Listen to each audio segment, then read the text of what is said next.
Bismillahirrahmanirrahim. Dear students, this is lecture 12 of differential geometry. I am Dr. Mubin Munir. In this lecture, we will discuss space curves in detail and we will compute some equations of planes and curvature of different curves. We will particularly discuss three mutually perpendicular planes in R3. We will discuss moving frames and we will compute some results in frames. In the end, we give some examples. इस lecture में हम अपने space curves को continue करेंगे और उसके अंदर last lecture में जब हमने स्पेस कर्व और उसके ऊपर प्लेन्स डिस्कस की थी, हम उसी को आगे कंटिन्यू करेंगे.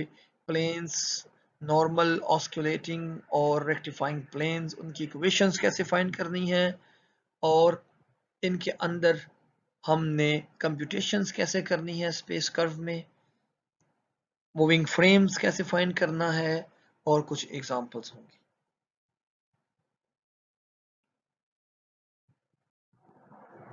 यहाँ हम इंट्रोड्यूस करवाएंगे प्रिंसिपल नॉर्मल क्या है. Let gamma of s be a unit speed parameterized curve. हमारे पास ये कोई gamma of s unit speed parameterized curve है और पैरामीटर जो इंक्रीज हो रहा है वो इस डायरेक्शन में हो रहा है. Let's say we are moving along this direction.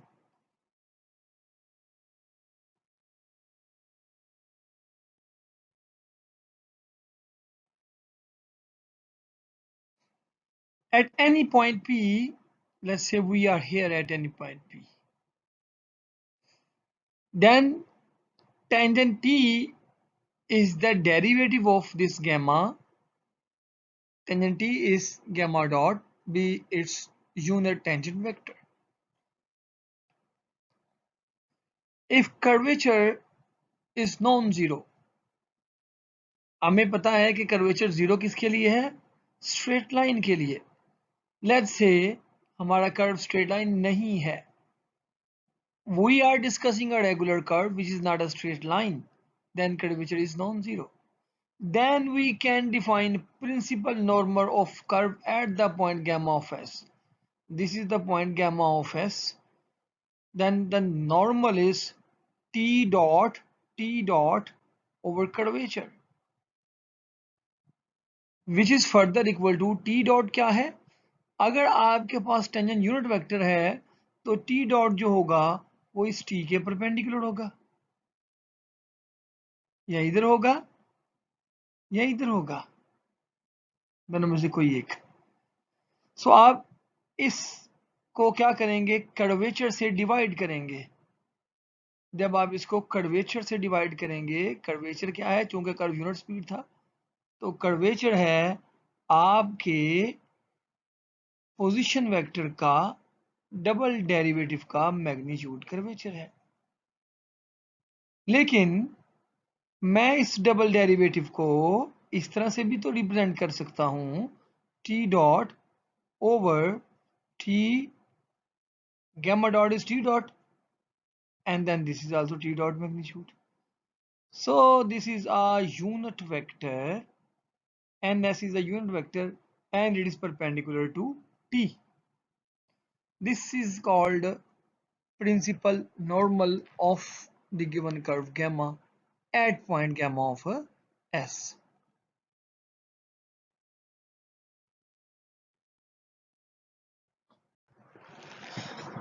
Last lecture में हमने डिस्कस किया था कि b is equals to the cross product vector of t cross n.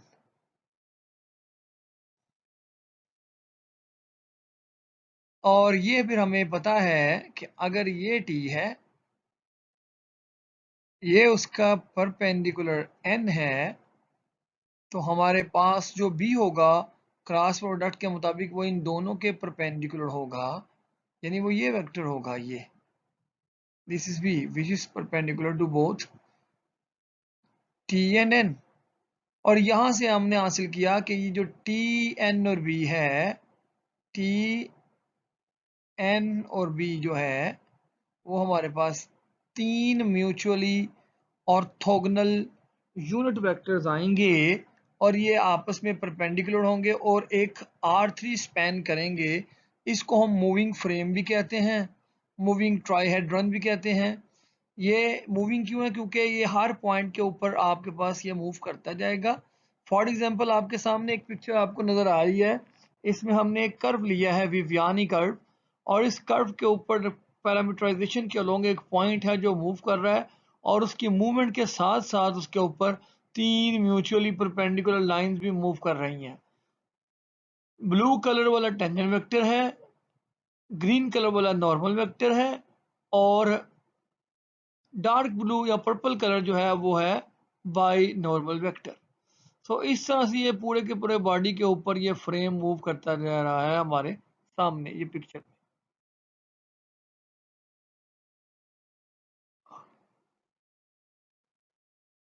पीछे वाली तमाम डिटेल को, इस लेक्चर की और से पीछे वाली डिटेल को हम एक एग्जाम्पल से थॉरोली एक्सप्लेन करना चाहते हैं। Let gamma smooth regular curve with parameterization this 5 cos t 5 sin t 2t, and if you clearly see, this is a parameterization of a helix. If you remember, the parameterization of helix are gamma of t is equals to a cos t,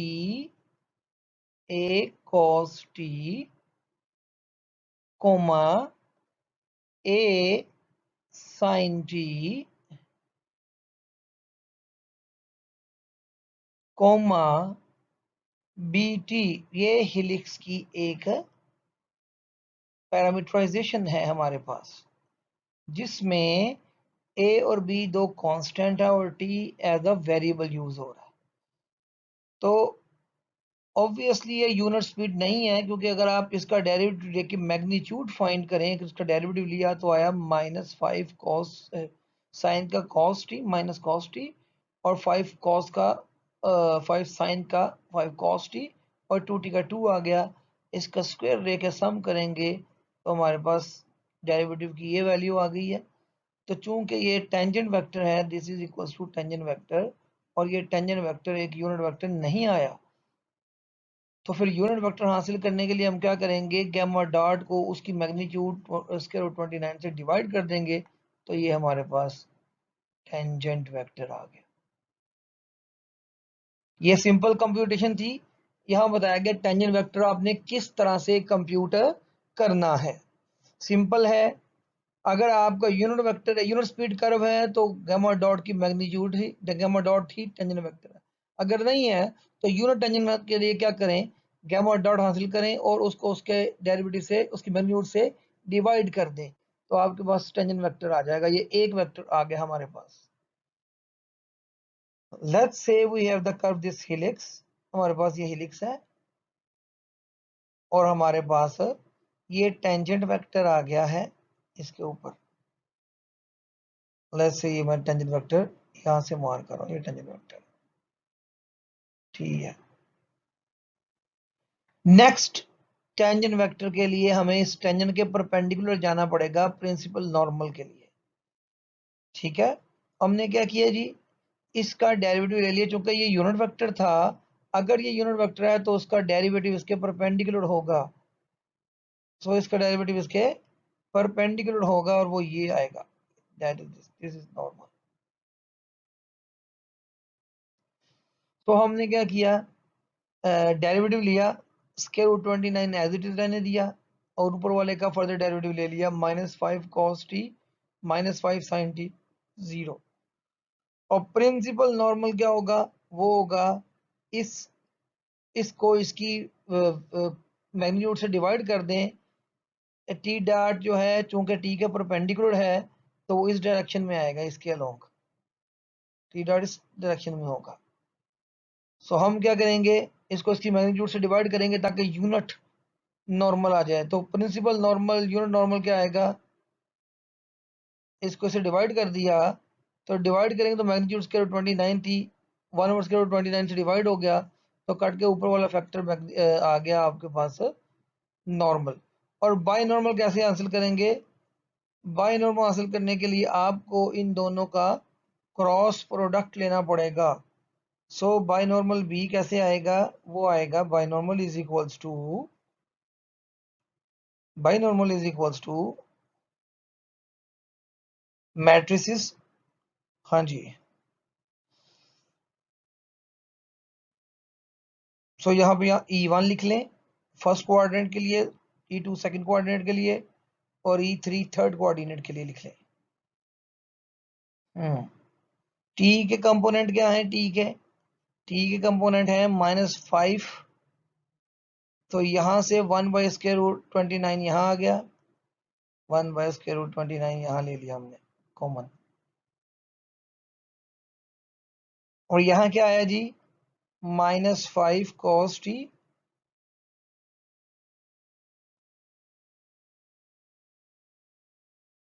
t ये factor आप यहाँ रख रहे हैं, sorry ये factor हम यहाँ रख रहे हैं टी का, ये फैक्टर ये, तो ये फैक्टर रखेंगे तो ये नहीं आएगा, ये वाला नहीं आएगा, सिंपल ये फैक्टर आएगा 5 cos t 5 sin t 2t।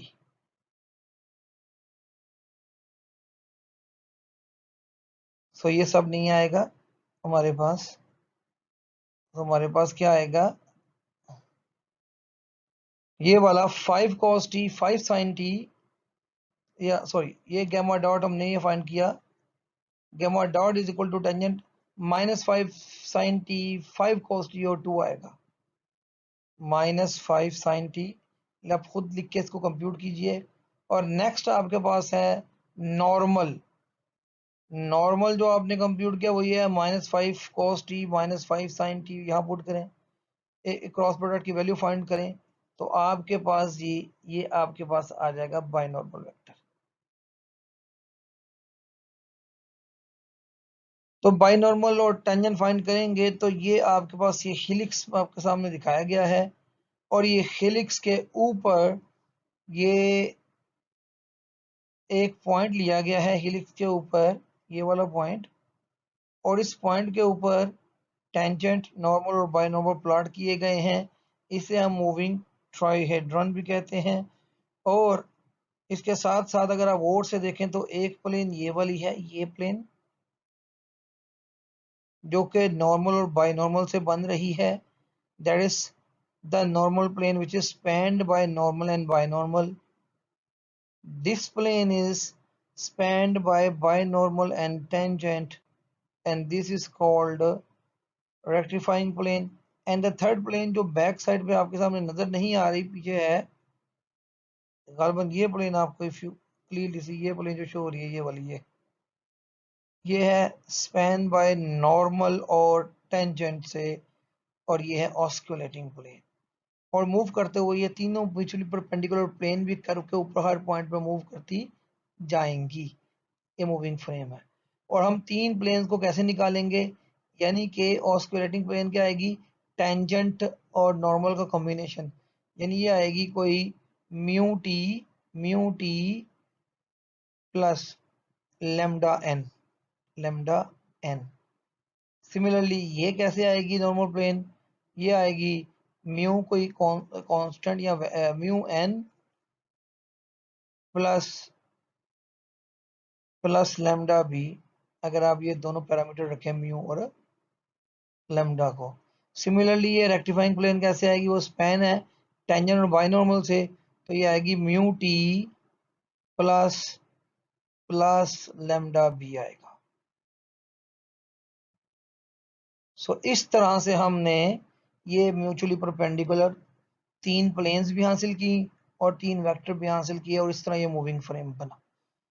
ये मूविंग फ्रेम हम इसको आप इस मूवी में अगर आप गौर से देखें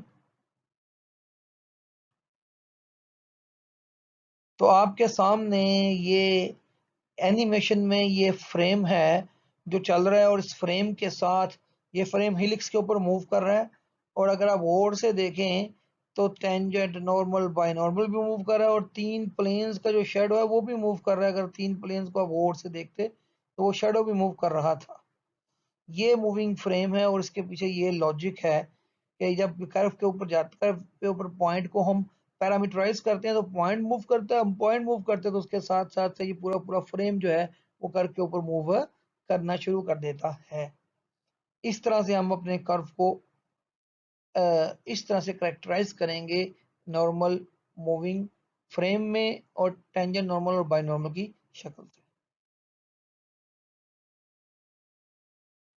सो स्पेस कर्व की तमाम जो बातें हैं उसको समराइज करते हुए हम यहाँ पर पहुंचे। स्पेस कर्व के ऊपर हमारे पास ये टेंजेंट होगा, ये कोई नॉर्मल होगा, इसे हम प्रिंसिपल नॉर्मल कहेंगे, और ये एक बाय नॉर्मल होगा जो इन दोनों के परपेंडिकुलर होगा। और ये राइट हैंडेड सिस्टम होगा, यानी टेंजेंट को जब हम नॉर्मल से मल्टीप्लाई करेंगे क्रॉस प्रोडक्ट तो बाय नॉर्मल आएगा, और बाय नॉर्मल का जब हम टेंजेंट से लेंगे तो नॉर्मल आएगा, और टेंजेंट का नॉर्मल से लेंगे तो बाई नॉर्मल आएगा, नॉर्मल का बाई नॉर्मल से लेंगे तो टेंजेंट आएगा, बाई नॉर्मल का टेंजेंट से लेंगे तो नॉर्मल आएगा एज अ प्रोडक्ट की शक्ल में।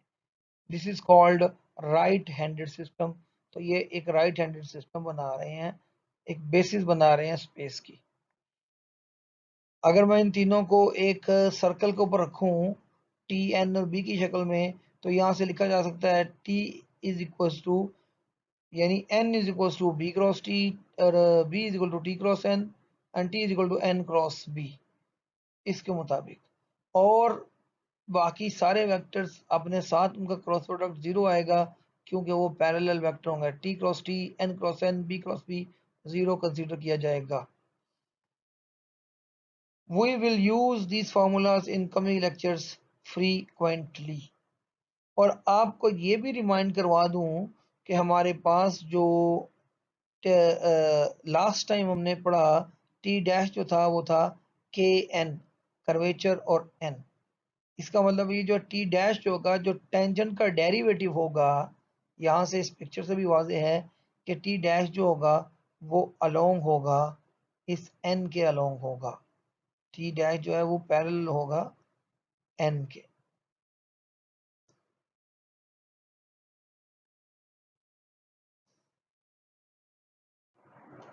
Now we discuss to compute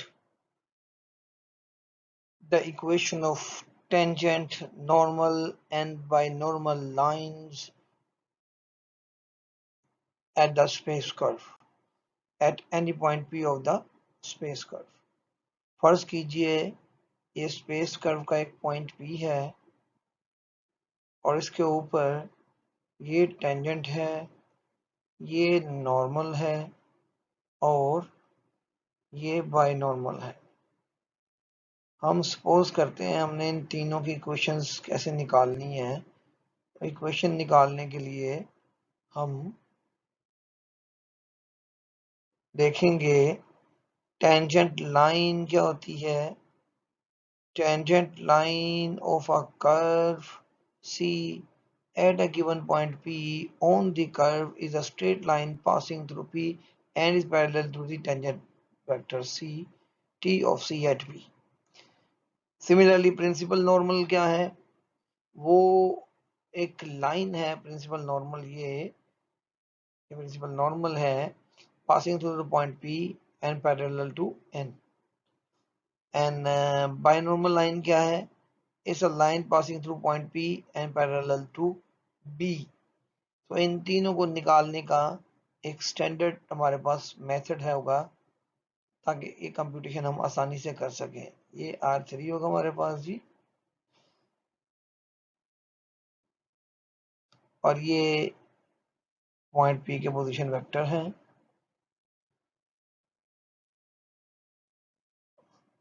तो ये क्वेश्चन हम निकाल सकते हैं और इनका मेथड ये होगा the question of 3 lines can be given by the following generic formulas. R is the position vector of the point. For example, if we have a point P, and this is the tangent at P,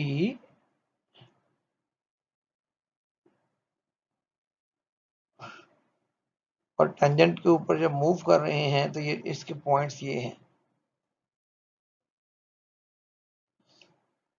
and this is equal to R. P is the position vector of this point P, fixed point P.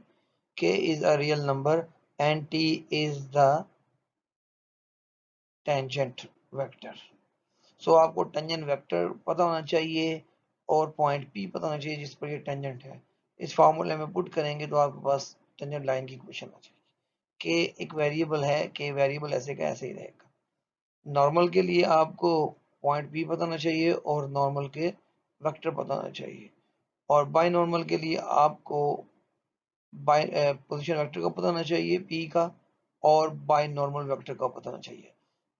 Tangent, normal और by normal vector आपने निकालने सीखे हैं, तो इन फॉर्मूलों में सिर्फ कीमतें put करके हम लाइंस फाइंड कर सकते हैं जो टेंजेंट लाइन होगी, नॉर्मल लाइन होगी या बाय नॉर्मल लाइन होगी.